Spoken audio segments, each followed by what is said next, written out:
Hey, welcome back to Life on the Wrist. Hope you're doing well. So today we are going to be discussing the fact that Phillips released that they will be having a double-signed themed auction in November of 2019.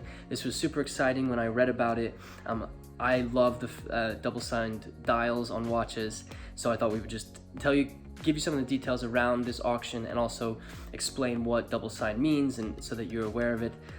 So if you are unaware, Phillips is one of the leading auction houses and has hosted some of the greatest auctions in the history of auctions, basically. They've had some really great pieces that have been auctioned off, both for charity, but also have had lots that have fetched for record prices. And Phillips is one of the leading auction houses for sure right now, at least in the modern auction world. It was announced that in November of 2019, they're going to have a themed auction, which is about double-signed watches. As I said previously, they have hosted other themed auctions in the past. Just as an example, they've had some of the themed auctions that Phillips has had are the Hoyer parody, so they only sold Hoyer watches. They had a Daytona Ultimatum, which was the main focus was on Rolex Daytona watches. They also had an auction which was called the Styled Auction, which means they kind of came up with outfits that would match these watches. And they really kind of started the trend and allowed for other they started the trend, which meant that other auction houses started doing these themed auctions. And this kind of stemmed from Oriel Box, where in my opinion, one of the greatest men in vintage watch collecting, in auction history, in basically the watch universe.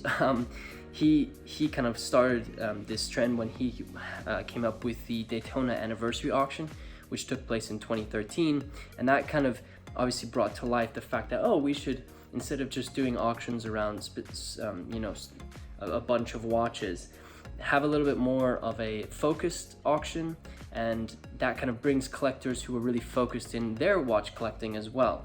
So it all kind of stemmed from him, and then obviously other watch auction houses have come up with their own themed auctions.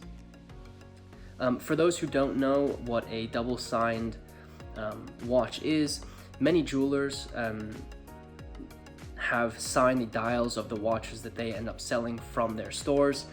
Normally it's on the dials, and that signature is normally from companies that the jeweler has a partnership with.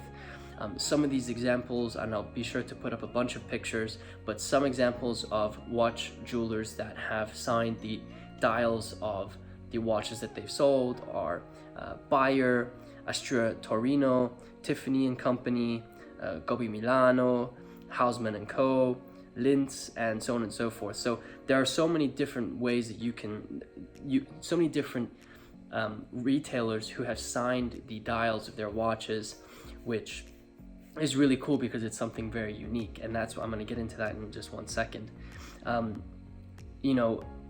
I think some of the greatest watches that have ever sold are things like a Rolex Daytona with a Tiffany dial. John Mayer had, I believe it was an Aquanaut with a Tiffany dial. That kind of makes them a little bit more special, because you have two very big names on your dial as opposed to just one. So normally these double-signed dials on these watches end up making these watches fetch for a lot higher prices just because of the rarity. You're not going to find a Rolex Daytona with a Tiffany signed dial, let's say a vintage 6263 with a Tiffany signed dial, very often, which means it's going to be a unique piece that's going to be in your collection and no one else is going to have it. So again, rarity is something that drives the prices of vintage watches up. If it's a rare watch, that's going to drive your prices of the watch up, and obviously I think the watches that are going to be at this auction are going to be of extreme rarity, I hope very great quality as well, and obviously are going to fetch for the upper ends of their estimates, if not exceeding them, depending on the rarity condition and all those types of things, and obviously the demand by the market. Phillips hasn't released all the watches that are going to be that are going to be auctioned off during this auction in November. At the time of this filming, obviously, you know, maybe the release date, they have released it, but at the time of this filming, they haven't released the watches, but I'm extremely excited to see what watches they end up having in this auction.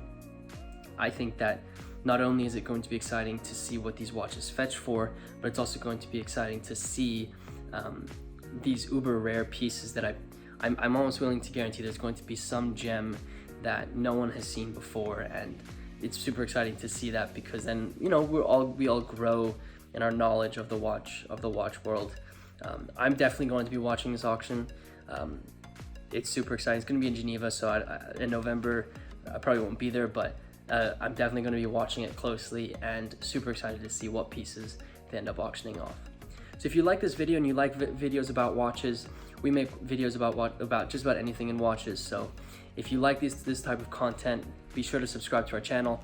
If you wouldn't mind giving us a thumbs up, that would also help us out greatly. Comment below what you're looking forward to seeing, if perhaps they have released what watches they are going to be auctioning off. Let us know in the comments what you're excited to see. And with that said, guys, I hope you enjoyed this video, and I hope you guys have a nice rest of your day.